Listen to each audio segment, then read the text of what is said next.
Jim Rohn's advice for young people who want to be rich.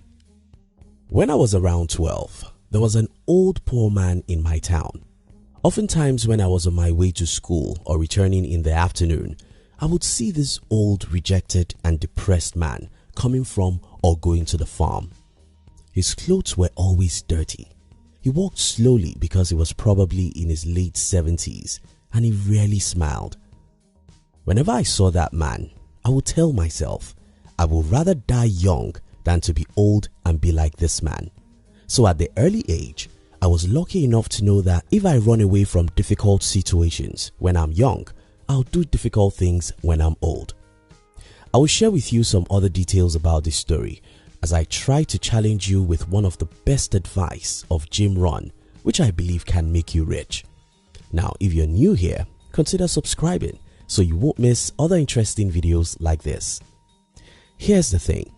Out of many advice given by Jim Rohn in his 79 years lifetime, I think the most important of them is you must suffer one of two things: the pain of discipline or the pain of regret. Don't be mistaken about this. You've got no escape route. In your life, you will suffer. In your life, you'll go through pains. In your life, you'll cry. But you have the choice. You can choose to suffer the pains that come from being disciplined, or wait for the pains that come from poverty, loneliness, depression, and failure. You must suffer one of two things: the pain of discipline or the pain of regret. Tomorrow is far. I once watched a young man on TV who was doing what was obviously wrong. When he was asked how he would feel at 70, looking back at his present errors, he said, "Well, I still have about 50 years before I regret." This sounds so stupid, but we all do similar things in our life because we think that tomorrow is far. Don't deceive yourself. Tomorrow is now. If you are too young, go and ask people who are 50 and above. I tell you, these people didn't know how they clocked 50 because time goes so fast. I once read a quote from Robert Kiyosaki that went something like, "If you know what it means to be old, you would live well when you are young." I think you should think about that and be willing to go through the pains of discipline now. The truth is, most young people don't know what it means to be old. Being old means that many of your friends have died. Many are sick, so they cannot leave home. Many are too old to even think of visiting you, so you are lonely. You may also have one or two health challenges, which need a lot of money to manage. There are so many worries in your old age than to still worry about money or to have regrets about missed opportunities. Why we hate discipline. By nature, humans are lazy. I mean, all of us are. We love the TV and not the boring books. We love the social media and not the workout. We prefer the talking and complaining and never the grinding and pursuing. We love the ease and the comfort zone and not the harsh world.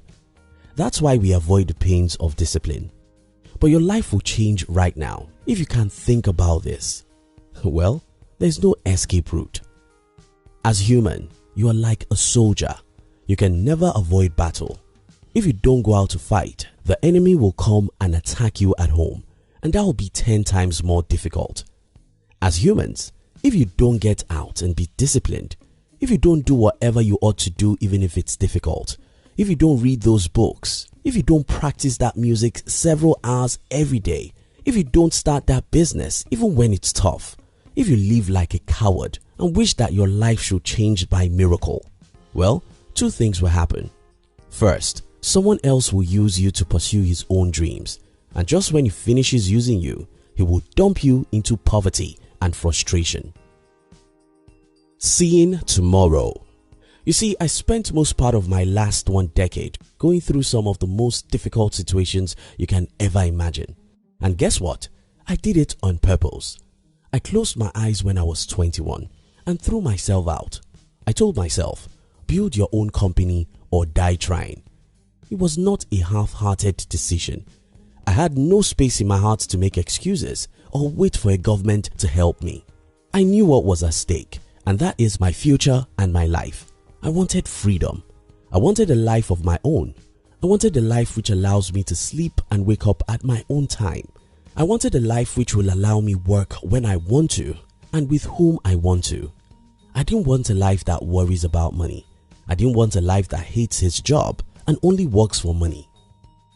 I don't just want to live. I wanted to live with purpose. And to do this, I understood that I mustn't make excuses or wait for a miracle. I understood that I will have to get out, fight hard, get wounded, fall, fail and cry. I knew that to wear a crown, I had to carry a cross, and I was not afraid of the pains that come with the cross because I could see tomorrow. Most young people cannot see beyond today, and that's the reason why they complain and make excuses.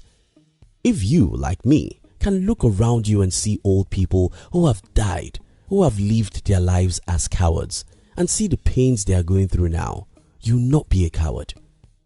If you look around you and see people who dreamed of starting their own business all their life, but never try or gave up when they failed twice, now in their 70s, after working all their life in the jobs they hate, they are still poor, then you will understand the pains of regret.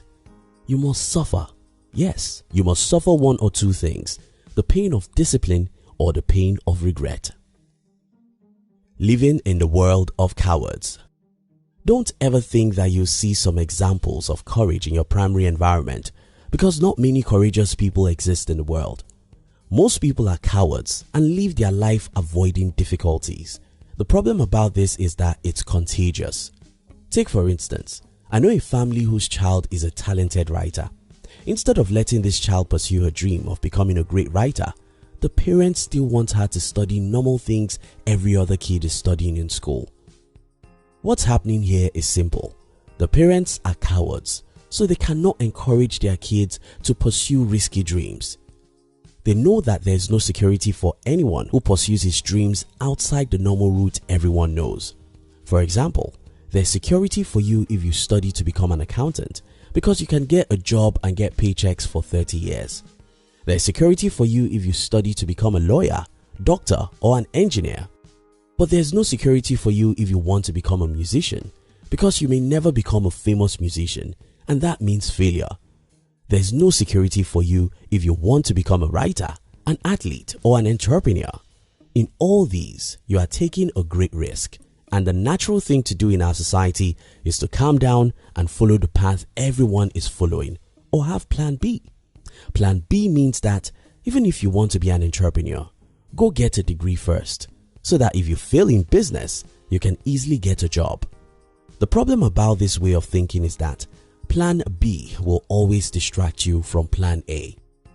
I left school without any degree because I didn't want to be employable. I knew if I was employable, I could easily stop pursuing my entrepreneurial dream whenever the road becomes rough. But because I had no degree, I knew that I didn't have plan B. Because I didn't have plan B, I fought with my last blood and I won. You must suffer one of two things, the pain of discipline or the pain of regret. Which would you choose? The discipline today or the regret tomorrow? Thank you so much for watching our videos.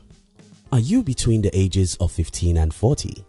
Then we invite you to join our new channel, which was specially created to share with you inspiration and life's lessons to succeed in life.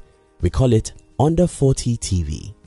Kindly look at the description box below this video to join the Under 40 TV.